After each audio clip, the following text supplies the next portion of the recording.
A segunda temporada da série A Saúde dos Recursos Hídricos Brasileiros em Pauta, do programa Eu, Nós e Nosso Meio Ambiente WebDoc, está no ar.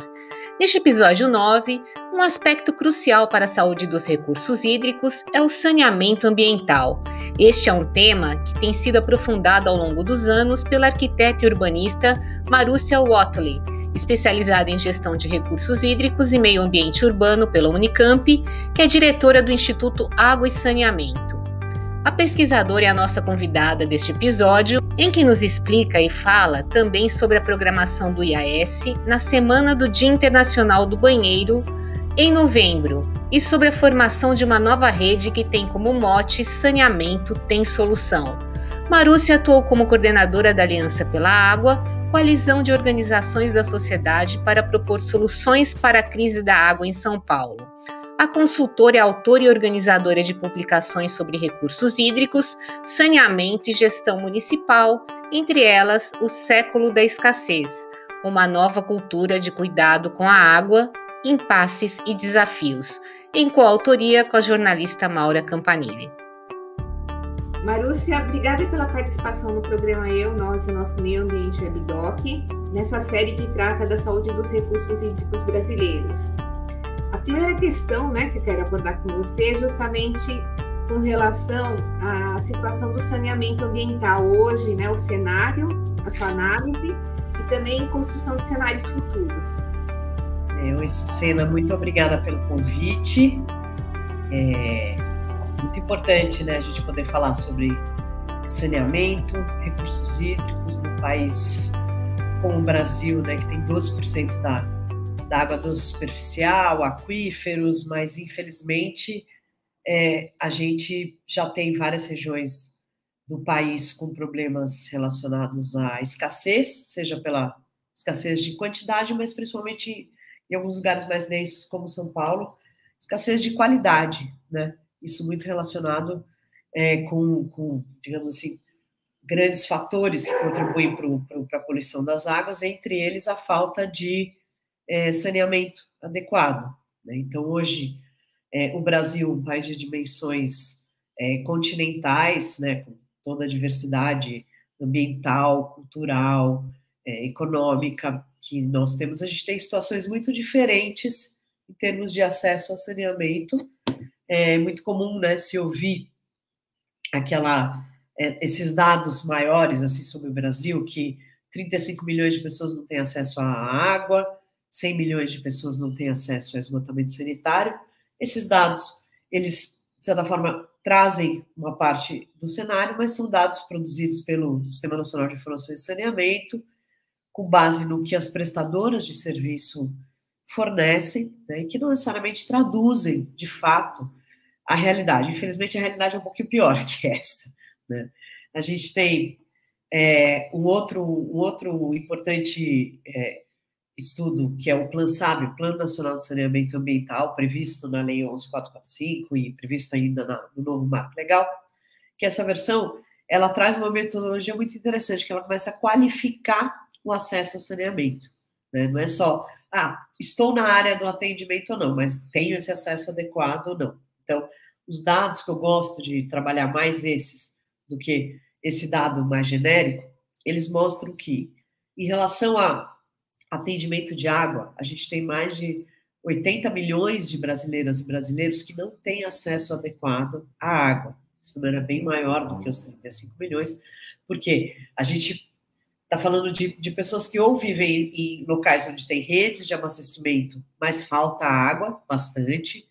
Isso é uma realidade em boa parte das grandes cidades do Brasil, e principalmente nas áreas periféricas, e uma grande contingente de população, ou nos pequenos municípios, ou populações mais dispersas, populações rurais, que não têm soluções adequadas para a água. Em relação ao esgoto, a situação é muito mais dramática, porque a gente tem aí mais da metade da população que não tem acesso adequado a qualquer solução, não é que ele está dentro de uma área de atendimento de rede, ele não tem nenhuma fossa, E a outra metade da população, ela ou é atendida por rede, e essas redes às vezes não conseguem coletar o esgoto e não conseguem tratar o esgoto, que é o reflexo, basta ir em qualquer grande cidade brasileira, você vai ver o reflexo do como a gente não consegue lidar direito com o esgoto, que é olhar para os rios dessas cidades. Então, de fato, a gente tem em termos de saneamento adequado, ou seja, de atender adequadamente as pessoas, a água não faltar, o esgoto ser coletado de verdade, ser levado para tratamento, é uma contingente muito maior de pessoas que não têm o acesso adequado. E saneamento é um tema bastante complexo e dinâmico, né? E um tema, como o próprio nome diz, básico, né? Porque você garantir um acesso adequado à água de qualidade, em quantidade, e acessível do ponto de vista físico e financeiro, garantir a proteção das pessoas em relação à poluição, aos desastres naturais, garantir a saúde dos ecossistemas, isso tudo está por trás de um conceito que a ONU vem trabalhando desde 2013, que é esse conceito da segurança hídrica, com uma diretriz de como a gente trabalhar melhor água e esgotamento sanitário com foco na segurança das pessoas, e que está muito alinhado também com o direito humano à água e esgotamento sanitário, que é reconhecido pela ONU desde 2010.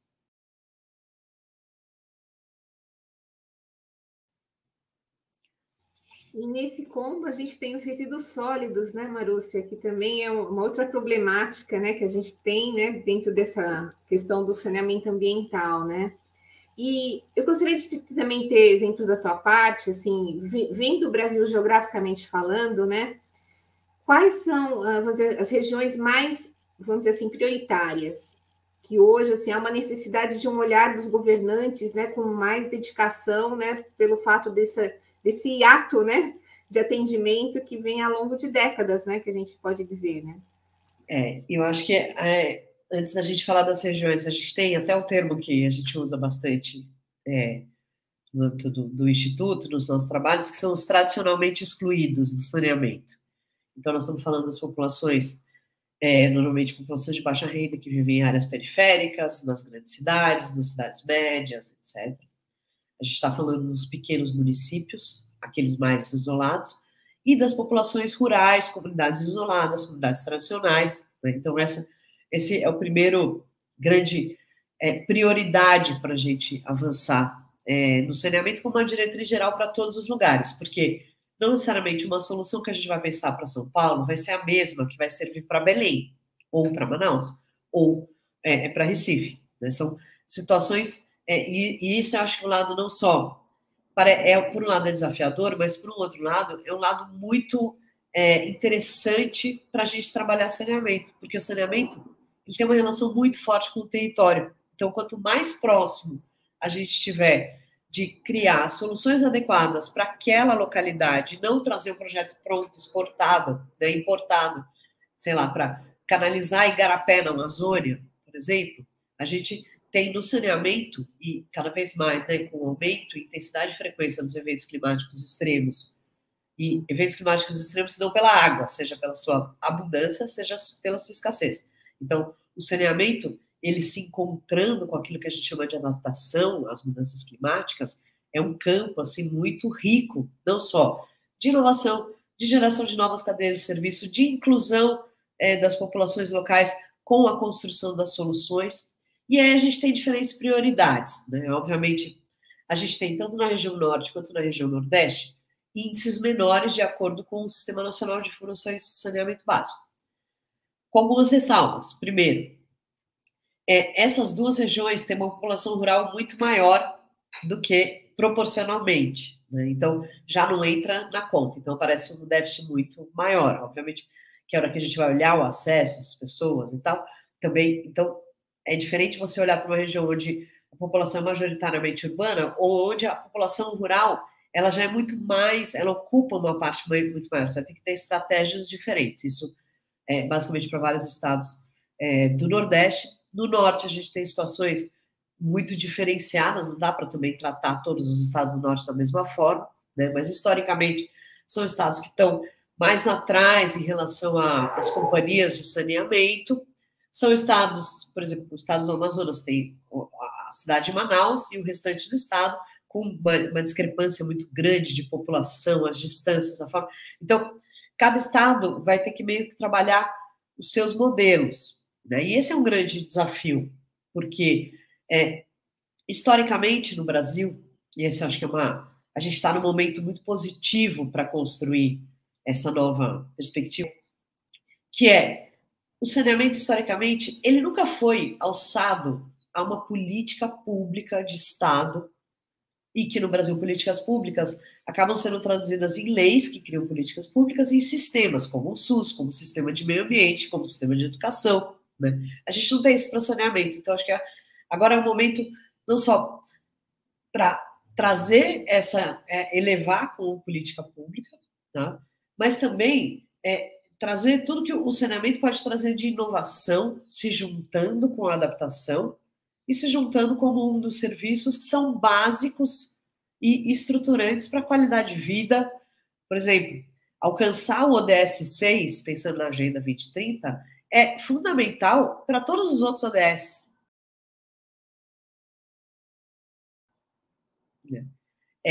A gente melhorar o acesso ao saneamento é fundamental para melhorar o desempenho escolar. Tem um estudo da Unicef, mas que mostra as várias privações que as jovens, crianças e adolescentes brasileiras sofrem, fora as questões financeiras, econômicas, o contato com o esgoto a céu aberto é a privação que mais atinge adolescentes e crianças no Brasil. E é uma situação que a gente tem que mudar rápido, né? Senão nós estamos falando o quê? Mais uma, 2 gerações de brasileiros e brasileiras que vão andar literalmente com o pé na merda, né? Isso, a gente trabalhar saneamento não é só, né, a hora que você vai trabalhar saneamento mais próximo do território, isso a gente vê casos cada vez mais no mundo, aqui e tal, você começa a melhorar uma série de condições. Não é só a obra ali do esgoto, você melhora a qualidade da água, você melhora as instalações dentro da casa, você melhora a relação com o lixo, melhora a drenagem. Então, o saneamento, ele vem como um componente estruturante, né? Estruturante e de segurança hídrica e de garantia de, não só do direito humano à água e esgotamento sanitário, mas ele está relacionado com vários outros direitos. E, Marúcia, com relação a ações propositivas, né, que a gente também tem um meio copo cheio, né, ainda bem que, né, algumas ações que vão, né, ao lado contrário dessa maré. O que você poderia citar para a gente, assim, de alguns exemplos no país? Olha, a gente está no momento, né, que teve essa aprovação desse novo marco legal, que na verdade não é exatamente novo, porque ele altera uma lei que já existia, né, que se traz uma grande expectativa e tal. Então, tem em alguns lugares, alguns movimentos interessantes em relação a avançar, né? Seja por meio de algumas concessões, com várias ressalvas, muitos aprendizados no caminho, né? Tem PPPs grandes surgindo, né?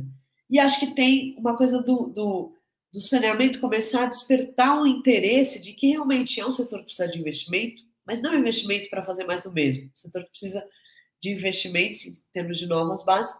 Eu estaria assim, a gente tem um projeto uma iniciativa que eu tive a oportunidade de conhecer um pouquinho mais de perto, tá? Está longe de ser o ideal, mas eu acho que ela traz muitos aprendizados interessantes para se trabalhar um dos componentes talvez mais desafiadores, né, do acesso a saneamento, que como é que a gente trabalha nas ocupações, nas comunidades urbanas vulneráveis, com bastante gente, como é o caso aqui da cidade de São Paulo, né? Então, tenho há anos já, né, várias gestões, né, os governos estaduais vêm fazendo o projeto Tietê, projeto Pinheiros e tal, e nessa última edição do projeto de despoluição do Rio Pinheiros tem algumas coisas interessantes, né, que primeiro, eles se dividiram em subbacias, então são diferentes empresas fazendo o trabalho. Tem uma modalidade de contrato, que você recebe não só, eu fiz tantos quilômetros de rede, não importa se aquilo funcionou ou não. Você tem que mostrar resultado. Então, você tem que comprovar que realmente você conseguiu que as pessoas conectar a casa das pessoas na rede de esgoto, que é um grande desafio, né? E tem que diminuir a DBO, ou seja, melhorar a qualidade da água. Mostrando que o esgoto está... E eu tive a oportunidade de conhecer mais de perto a intervenção do lote da água espraiada. Tá? A gente, inclusive, já fez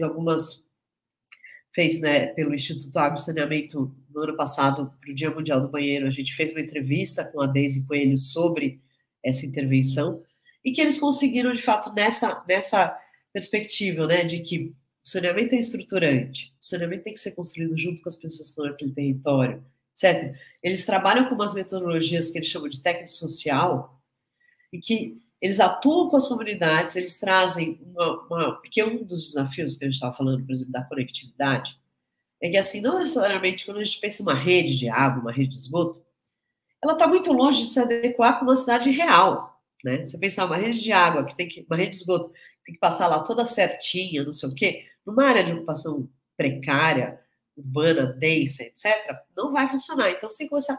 Então, se trabalha dentro dessa lógica dos sistemas condominiais, que servem tanto para água quanto para esgoto, e que você tenta adaptar a rede ali para coletar junta por unidades condominiais, como se fosse um condomínio, aquela conjunto de casas, e aí você aumenta muito mais a conectividade, a coleta, e faz até soluções para áreas que um dia serão removidas, porque isso daí também é uma outra questão, né?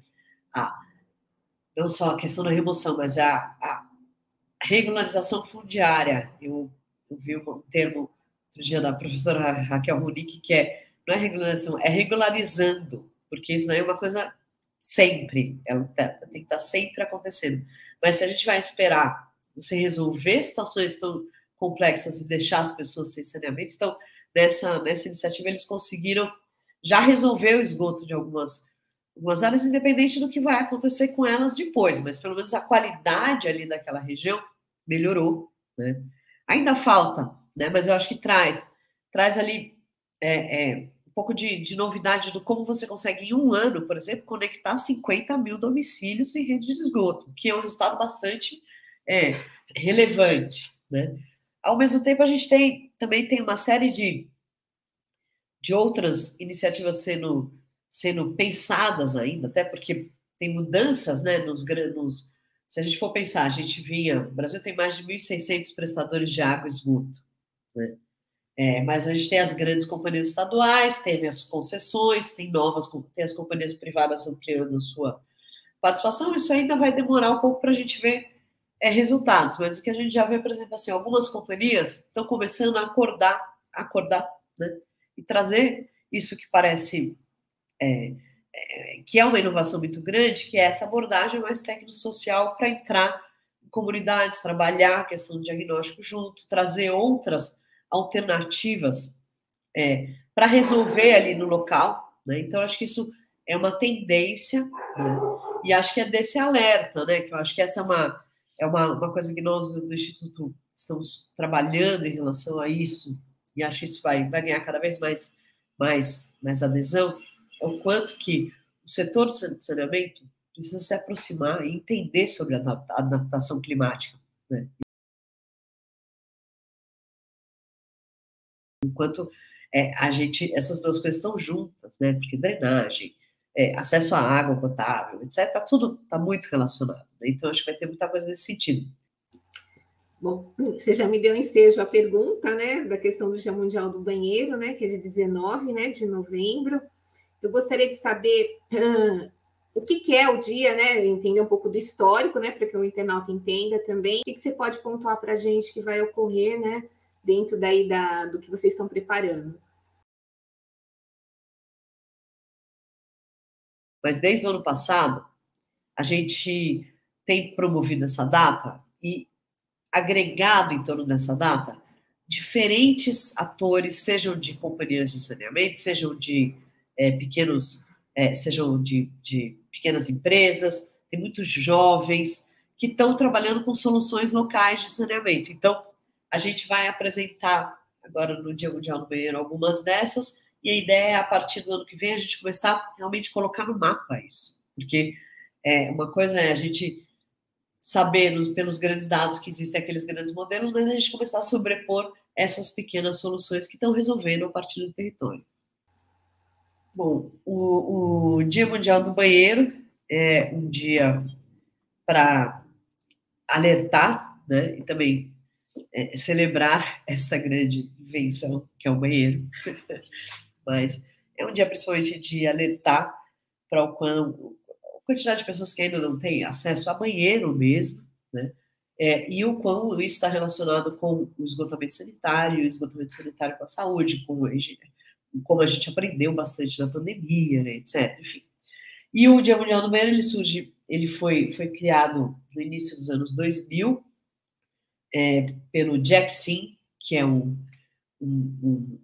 grande personalidade aí do saneamento, e ele começou a falar sobre essa data e tal, até que o Dia Mundial do Banheiro, em 2013, passa a ser reconhecido pela ONU e entra no calendário de datas, né? Assim como a gente tem no dia 22 de março o Dia Mundial da Água, tem dia 19 o Dia do Banheiro. E desde 2020, nós do Instituto Água e Saneamento, né, a gente estava ali iniciando nossa atuação, né, o Instituto foi criado em 2019, mas foi lançado publicamente em 2020. A gente vem trabalhando essa data como uma data para a gente criar um marco de referência para refletir, para conhecer mais, para divulgar coisas boas, para tentar propor ajustes de rota em relação ao saneamento, especificamente ao esgotamento sanitário, né?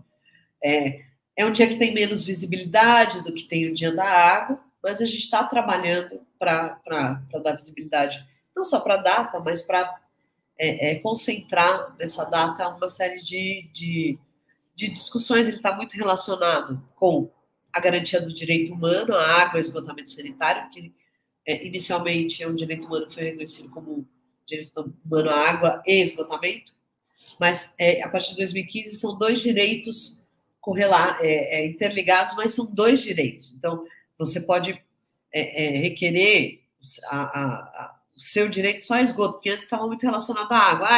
E como muito mais gente tem água, então está meio garantido e tal. Mas é um direito humano.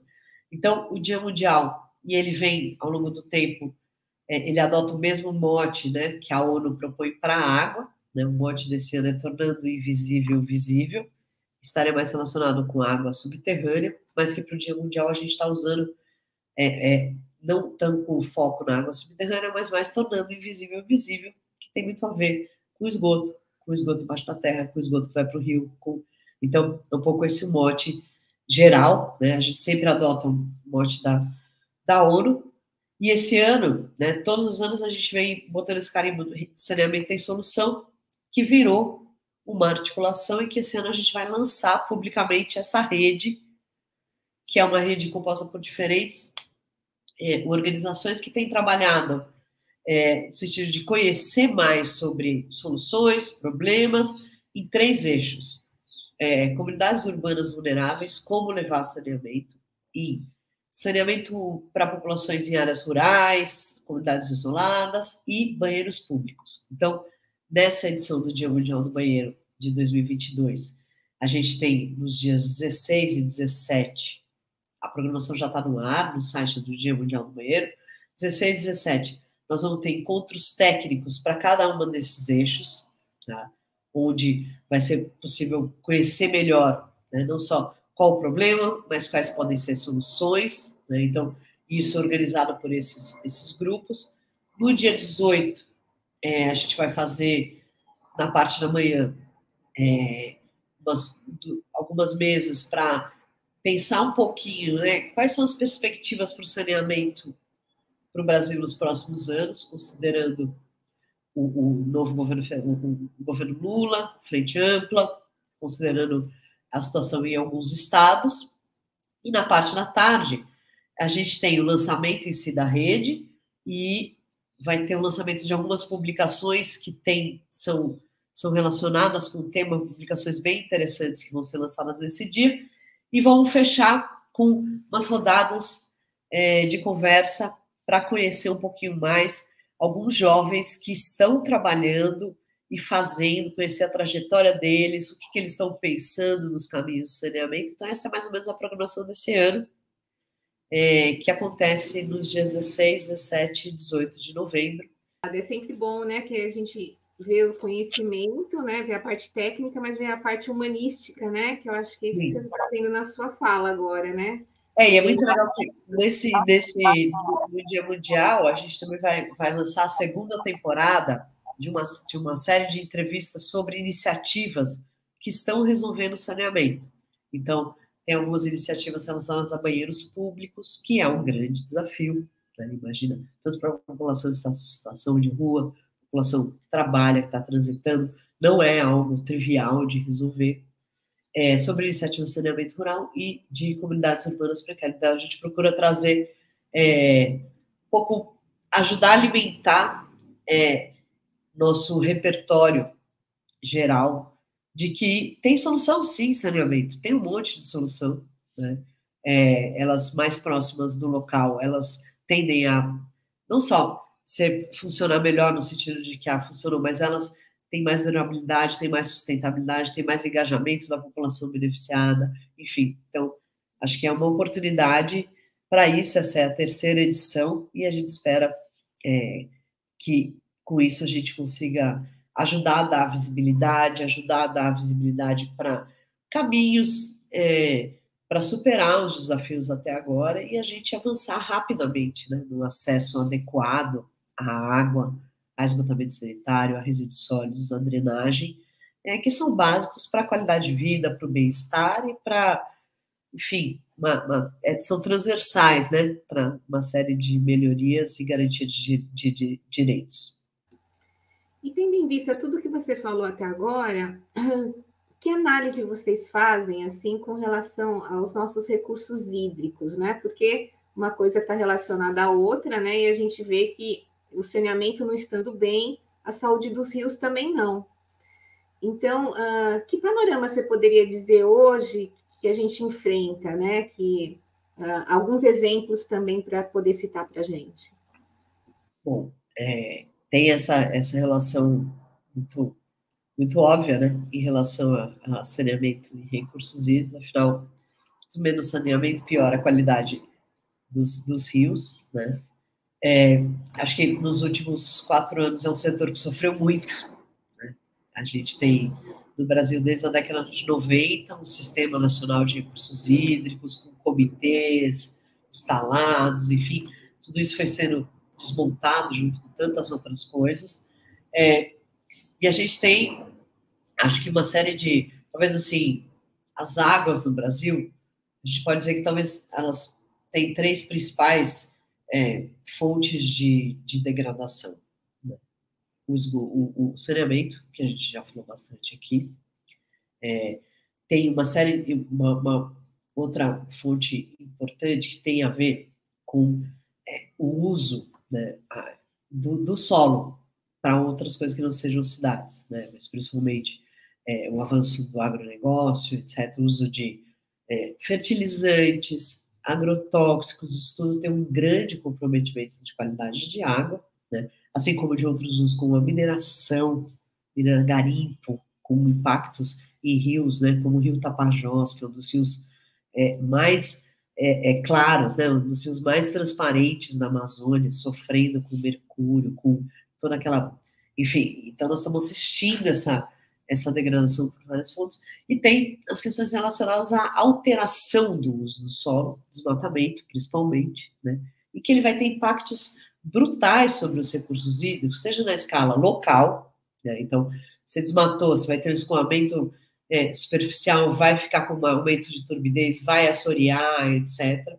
Regional, né, vai mudar a dinâmica naquelas bacias hidrográficas, não vai recarregar tanta água quanto deveria, não vai encher a represa. E nacional, na hora que a gente está falando da escala de desmatamento, do aumento que a gente teve, por exemplo, na Amazônia, o impacto que isso traz para a dinâmica das chuvas no continente, os rios voadores. Isso a gente está vendo, né? Então, a gente tem diminuição do regime de chuva em várias regiões do país, a bacia do Paraná, né, que sofreu nesses últimos anos, né, com crise hídrica, Mesmo que região metropolitana do estado de São Paulo, a gente tem um decréscimo na quantidade de chuvas, tem uma mudança no padrão, por exemplo, na região metropolitana.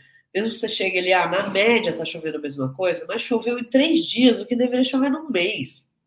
Isso, por exemplo, numa época de verão, de calor, se está desmatada, essa água escoou rapidamente, ela evapora, né? Ela trouxe uma série de problemas, levou todo aquele lixo, encheu, isso, evaporou. Não alimentou os lençóis, não fez um ciclo virtuoso de renovação de água naquela bacia. Então, isso são exemplos que a gente vê, né? Acho também outra fonte que eu acho que é sempre importante de acompanhar, né? A SOS Mata Atlântica faz um mapeamento, aquele mapeamento participativo do Observando os Rios, né?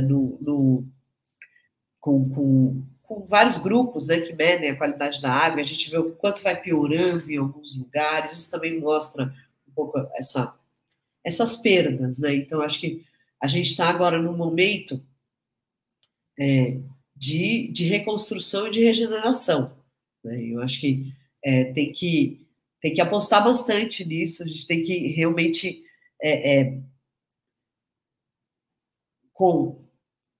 a gente já tem uma série de situações no Brasil de áreas que têm uma situação crítica, né? Seja porque tem um aumento gigantesco da irrigação, isso gera um conflito de água, como no sul do país, seja porque está chovendo menos, seja pelo desmatamento, seja porque já não chove e está chovendo menos por conta das mudanças climáticas. Então, acho que somado a isso, o aumento de intensidade e frequência dos eventos climáticos extremos, eles trazem uma urgência, né? Então, um olhar para como a gente faz a gestão dos recursos hídricos, como a gente maneja nossas bacias, como a gente usa, por exemplo, serviços baseados na natureza, né? Melhorando a qualidade das bacias hidrográficas para produzirem mais água, ajudando esses ciclos hidrológicos, esses ciclos de chuva melhorarem, né? Porque plantar floresta ajuda a melhorar chover, isso a gente é visível, tem vários exemplos sobre isso.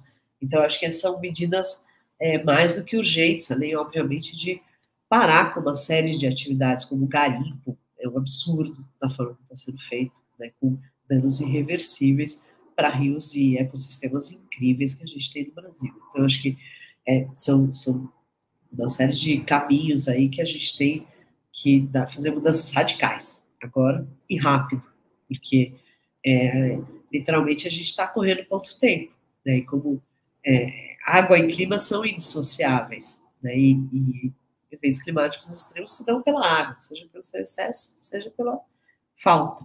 Então, trabalhar com recursos, trabalhar com água.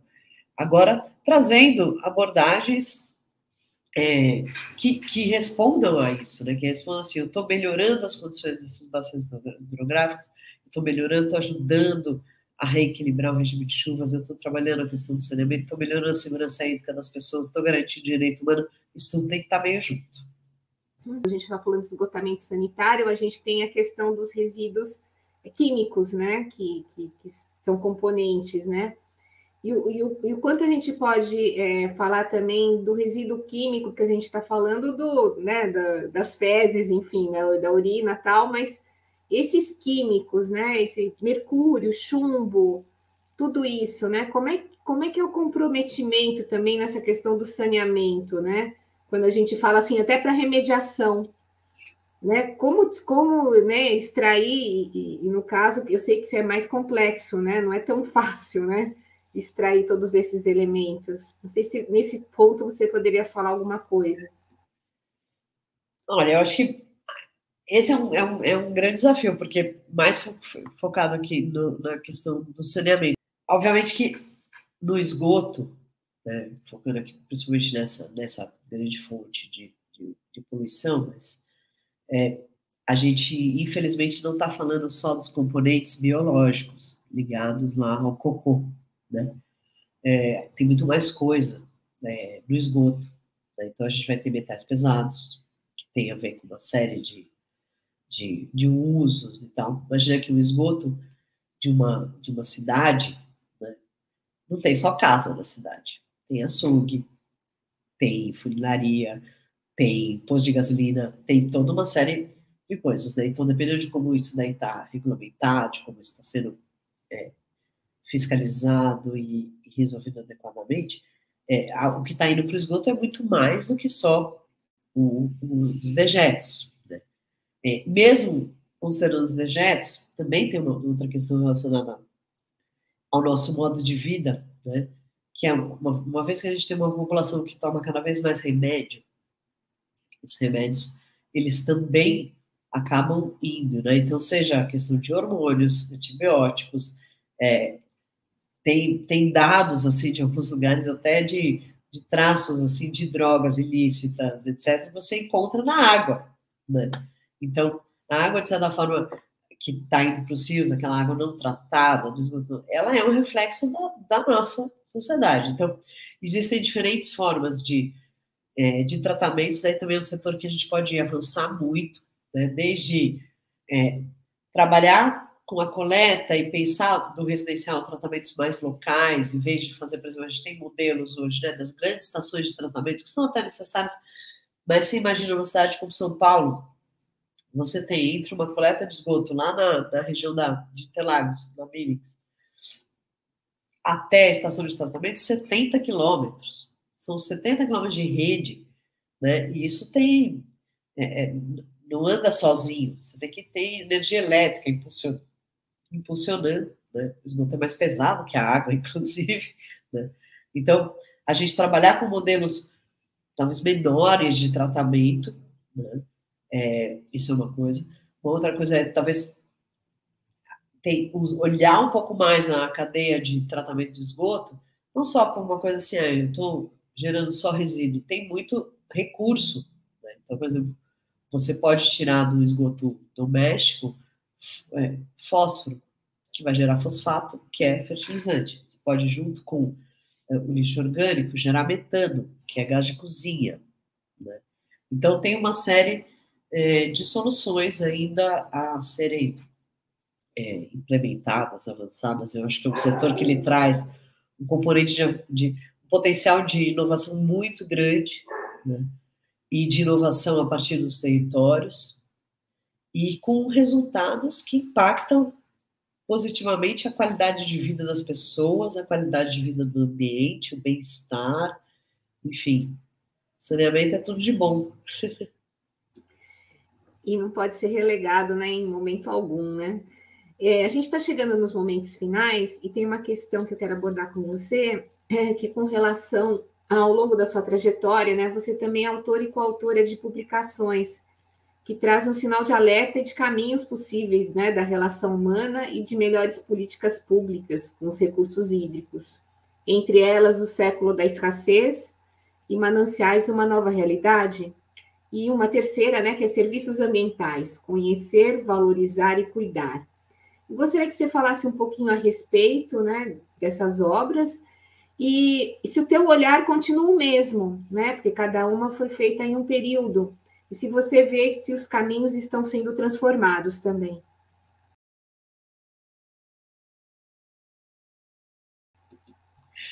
O olhar nunca é o mesmo, né? Cada dia ele muda.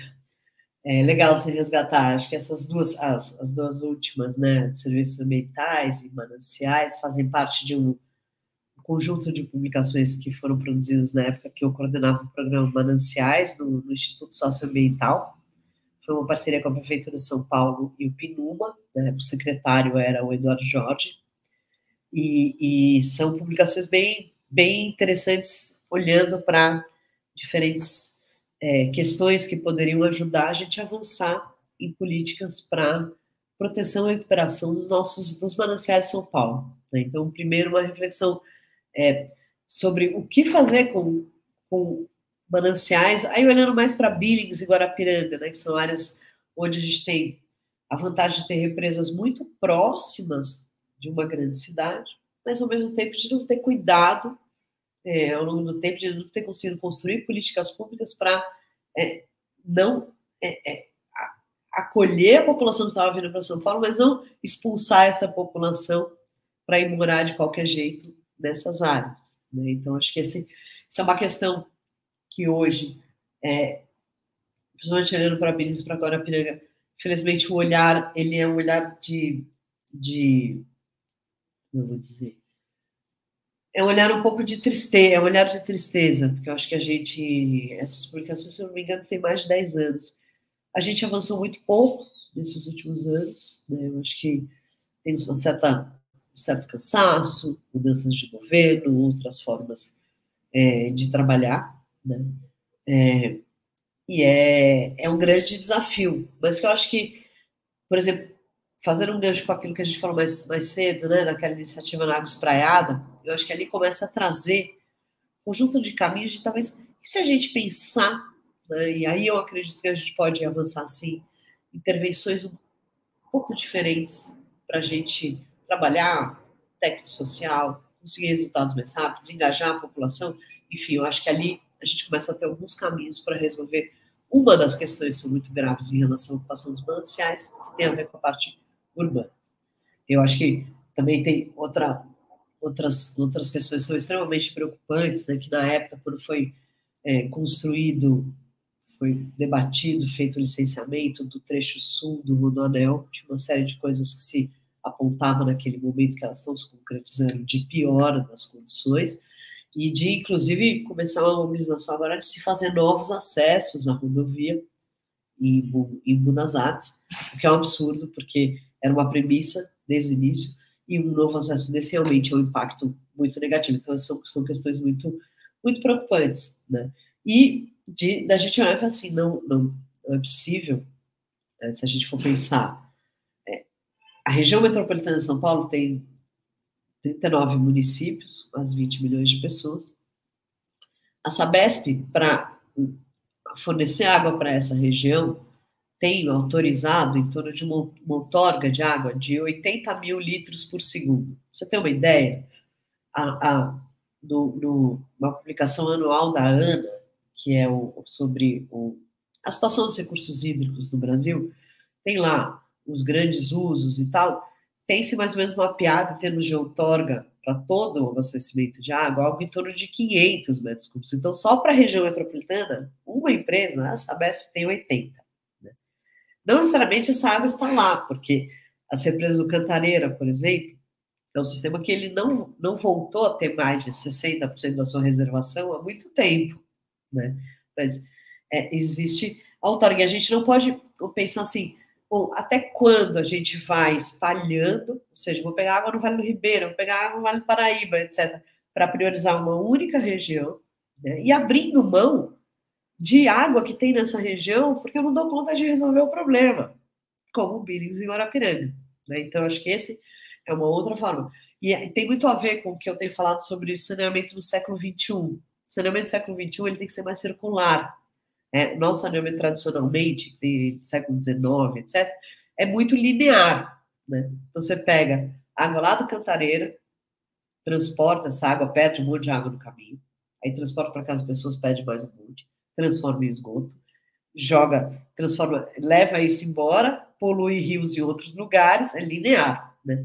O que a gente precisa, e os eventos climáticos extremos, a mudança do regime de chuvas, etc., impõe isso. A gente já tem cidades, sei lá, Barcelona, Boston, etc., várias cidades que têm, mesmo na Austrália, etc., enfrentaram crises, porque uma crise hídrica vira uma crise de abastecimento em um determinado momento, como foi aqui na região metropolitana de São Paulo, né? Que foi a coisa imediata, né? A gente começa a faltar água nas represas, daqui a alguns meses falta água na casa das pessoas.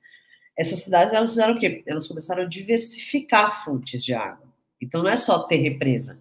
Eu capto a água da chuva, eu faço reuso, em alguns lugares de salinização, enfim. Isso daí são soluções, né, para a gente... E tem muito a ver com esse saneamento do século XXI. É mais circular, você usa melhor a água que você tem, você está mais próximo da solução local, né? Você aproxima o saneamento da regeneração, seja das florestas, da regeneração dos recursos que estão contidos ali dentro, né, recursos como eu falei, do fósforo, etc.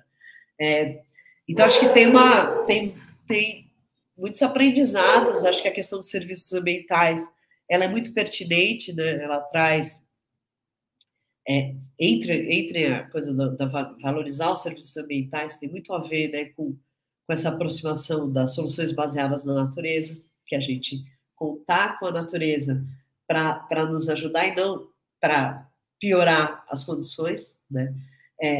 Acho que tem aprendizados aí do que deu certo e que não deu certo em relação a um dos componentes de valorizar o serviço, que é o pagamento por serviços ambientais, mas eu acho que é algo que vem agora com muito novos estudos, todos os estudos sobre soluções baseadas na natureza, tanto WRI, WWF, TNC tem feito estudos importantes sobre isso. Eu acho que traz trazem perspectivas muito interessantes para essa. E o século da escassez, que é o último, eu acho que ele traz muitos aprendizados, ele tem um monte de coisa ali que está se configurando mesmo, né? A gente faz o século da escassez, ele é uma brincadeira com... o século XX foi o século dourado da água para a humanidade. A gente aprendeu a fazer barragens enormes, a gente aprendeu a fazer perfurações a 1 quilômetro para pegar água de um aquífero, etc. Agora, é o século da escassez, no sentido que a gente vai ter que aprender a usar melhor o circular, né? Isso vem, se a gente olha a história de da humanidade, de diferentes civilizações, etc., cada uma teve o seu desafio da água, e a gente está agora no desafio que é não só esse da escassez, mas da escassez quantitativa, qualitativa, porque a gente detonou a qualidade da água, e dessa nova dinâmica, que é água e clima indissociáveis. Eventos climáticos extremos acontecem por meio da água. Então, não é só a escassez, é outra forma de lidar com a água, que é um elemento crucial dentro dessa dinâmica que está mudando no planeta, né? Então, acho que está bem atual, né? E acho que agora avançar em aprendizados, acho que é assim, dos assuntos que eu atualmente estou muito... Dois, que eu acho que são muito importantes, que assim, como a gente aproxima o saneamento da adaptação climática, né? Das medidas de adaptação. Porque é um setor que também precisa de muito investimento, etc., mas são duas ações que podem estar muito próximas, né? E acho que a segunda é assim, essa questão de que é possível, sim, resolver saneamento e a importância da gente conectar o saneamento com o território e com as pessoas, né? Porque, indo para uma coisa bem básica aqui para fechar, é assim, a gente não saber lidar com os nossos dejetos é um sinal de que a gente está indo muito mal, entendeu? E é um sinal de desconexão, né? Então, a água e tal é um sinal de conexão também. Bom, gratidão, Marúcia. Eu espero que tenha êxito, né, nesse evento, né, que vai ser, né, do banheiro, que na verdade a gente tem esse nome, né, mas ele tem por trás toda a questão do saneamento, né, que você falou o tempo todo conosco aqui. Sim. E que a gente possa ter uma gestão pública, né, mais eficiente, né, os orçamentos mais dedicados ao saneamento, né, que é importante que a gente também esteja como fiscalizadora, a sociedade civil mais atuante, né, e mais inteirada, né, de toda essa problemática, né, que vocês nos expôs também. Isso aí, muito obrigada, Sucena, pela oportunidade de falar aqui com você. Até mais e até uma próxima. Até uma próxima.